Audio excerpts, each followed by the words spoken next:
अस्सलाम वालेकुम guys, ज़ाड husband channel में आपका बहुत बहुत बहुत सारा स्वागत है। तो कैसे हैं आप लोग? आई होप आप सब ठीक होंगे, अच्छे होंगे।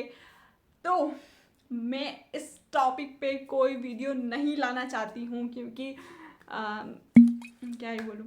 तो फिर मेरे पास अभी इतने सारे कमेंट्स आ रहे हैं कि बताइए प्लीज़ क्या हुआ, कोई अपडेट आया क्या। तो मेरी ये रिस्पॉन्सिबिलिटी बनती है कि मैं आपके सारे सवालों के जवाब दूं, इसलिए मैं ये वीडियो लेके आई हूँ आज। तो प्लीज़ वीडियो को लाइक कर देना, चैनल को सब्सक्राइब कर लेना और कमेंट कर देना, कुछ भी जो भी कर सकते हो आप। सो बहुत सारे लोगों के क्वेश्चन थे कि दीदी प्लीज़ बताइए क्या हुआ, महिला सुपरवाइज़र का क्या चल रहा है। कुछ लोगों के इससे भी क्वेश्चन थे कि डॉक्यूमेंट वेरिफिकेशन का प्रोसेस कब शुरू होगा, और जो आप सीएम हाउस गए थे उसका क्या हुआ, क्या चल रहा है, सारी चीज़ें। तो सारी चीज़ों के बारे में जानकारी मैं आपको यहाँ पे आज देने वाली हूँ। तो सबसे पहले हम बात करेंगे कि डॉक्यूमेंट वेरिफिकेशन कब शुरू होगा। तो जैसा कि आपको पता है कि एमपी में रूल है कि कोई भी एग्ज़ाम के रिज़ल्ट आने के 3 महीने के अंदर ज्वाइनिंग दी जाती है। अगर उसमें कोई ऐसा कोई लीगल इशू ना चल रहा हो तो 3 महीने के अंदर ज्वाइनिंग देनी रहती है। तो अभी रिज़ल्ट आया था हमारा 21-22 के आसपास, अभी जुलाई कुछ चल रहा है, तो जल्द ही शायद डॉक्यूमेंट वेरिफिकेशन की डेट आ जाएगी, शुरू हो जाएगा। आप जिसका भी सिलेक्शन हुआ है वो डॉक्यूमेंट वेरिफिकेशन के लिए अपने डॉक्यूमेंट से बस रेडी रखें। सेकेंड चीज, मेरे पास ये बहुत क्वेश्चन आ रहा था कि आप सीएम हाउस गए थे तो उसका क्या हुआ। तो मैं बता देती हूँ कि जब हम सीएम हाउस गए थे तो वहाँ पे हमने जो ज्ञापन दिया था उसमें जो लेटर पैड था उसमें नंबर था, और उन्होंने बोला था कि हम आपको 15 दिन के अंदर अपडेट दे देंगे जैसा भी रहेगा। और उन्होंने ये बोला था कि आप विश्वास करिए हम आपको पॉजिटिव रिस्पॉन्स देंगे, ऐसा उन्होंने कहा था, ऐसा मैं नहीं कह रही हूँ, ठीक है।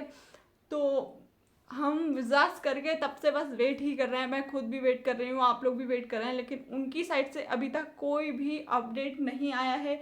ना ही उन नंबर्स पे कोई कॉल आया है और ना ही कोई सार्वजनिक सूचना प्राप्त हुई है इस तरीके की। तो आप लोगों के बहुत सारे कमेंट्स आते हैं रोज़, बहुत सारे कि क्या हुआ, तो मैं किस किस को रिप्लाई दूँ, तो इसलिए मेरे को भी अच्छा नहीं लगता है। तो मैं फिर इसलिए मैं आज एक वीडियो बना दे रही हूँ कि अभी उस टॉपिक पे उन लोगों की साइड से अभी कोई रिस्पॉन्स नहीं आया है। आप कुछ बोल नहीं सकते हैं, तो अभी कुछ भी नहीं बोल सकते हैं कि कुछ होगा या नहीं होगा, कैसा क्या है, क्योंकि अब जब सीएम के सामने सारी चीज़ें हैं, सारा ज्ञापन, सारी इन्फॉर्मेशन, देखो भाई अपने हाथ में था कोशिश करना।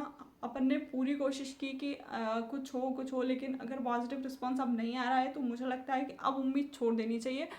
क्योंकि अब फिर अगर उनको करना होता तो जब सारी चीज़ें सामने होकर भी अगर वो नहीं कर रहे हैं तो फिर मुझे नहीं लगता कि अब वो कुछ करेंगे। तो मेरी साइड से तो अब सारी होप ख़त्म हो चुकी हैं। तो प्लीज़ अब मुझे मत कमेंट्स करना क्या हुआ, क्योंकि देखो मेरे अगर हाथ में होता तो मेरे हाथ में बस इन्फॉर्मेशन प्रोवाइड करना है, सारी चीज़ें जो भी थी, जब पोस्ट पढ़ने का था तब वो दी, जब रिज़ल्ट का था रिज़ल्ट का दिया, और अब ये जो सीएम हाउस जाकर मैं खुद गई थी, तो मुझे पता है। तो बस इसलिए कह रही हूँ कि अब होप मत रखिए, अब होप छोड़ दीजिए। अब अगर कुछ होगा तो कोई चमत्कार होगा, तो वो जब होना होगा हो जाएगा। लेकिन अब आप आगे की तैयारी करिए, आगे के एग्ज़ाम देखिए, आगे का अपना कुछ देखिए कि क्या करना है, और कमेंट करके बताइए अगर कुछ नहीं समझ में आ रहा है। तो फिर एक वीडियो कुछ ऐसा लाते हैं जिसमें आपको ऑप्शन, जैसे और ऑप्शन क्या हैं फ्यूचर में, ऐसा कुछ डिस्कशन करते हैं। तो तब तक के लिए वीडियो को लाइक कर देना, चैनल को सब्सक्राइब कर लेना, और कोई भी सैड मत होना, क्योंकि लाइफ में बहुत सारी अपॉर्चुनिटीज़ आपका वेट कर रही होती हैं। जो होता है हमेशा अच्छे के लिए होता है। तो प्लीज़ सैड मत होइए, जैसा भी है जो भी है। कुछ चीज़ें सिस्टम के हाथ में थी, उनको अपन अपने द्वारा नहीं बदला जा सकता है, तो उनमें हम कुछ नहीं कर सकते हैं। सो प्लीज़ वीडियो को लाइक